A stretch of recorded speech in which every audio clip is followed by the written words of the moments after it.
నాగార్జున సాగర్ దగ్గర కృష్ణమ్మ పరవళ్లు తొక్కుతోంది. శ్రీశైలం నుంచి భారీగా వరద వచ్చి చేరుతుండటంతో 6 గేట్లను ఎత్తారు అధికారులు. ఒక్కో గేట్ నుంచి 7,300 క్యూసెక్కుల నీటిని విడుదల చేశారు. శ్రీశైలం నుంచి 4.40 లక్షల క్యూసెక్కుల ప్రవాహం ఉంది.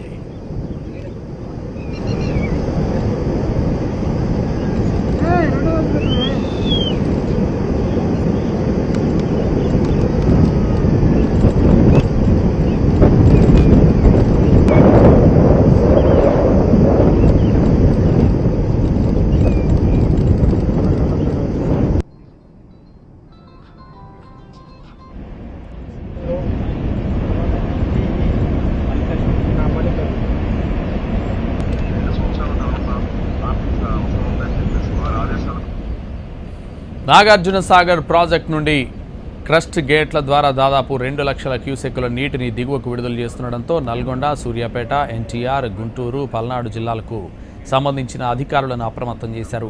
క్రస్ట్ గేట్లను దాటుకుని వెళ్లే నీరు పులిచింతల ప్రాజెక్టులోకి చేరుకునే అవకాశం ఉండడంతో ప్రాజెక్టు అధికారులను కూడా అప్రమత్తం చేశారు.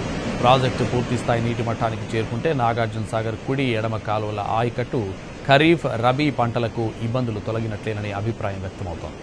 గతేడాది సాగర్ ఆయకట్టు కింద క్రాప్ హాలిడే ప్రకటించగా గత నెల 23వ తేదీన 503 అడుగుల వద్ద 120 టీఎంసీల నీటి నిల్వతో ప్రాజెక్టు జంట నగరాలకు మాత్రమే తాగునీరు అందించింది.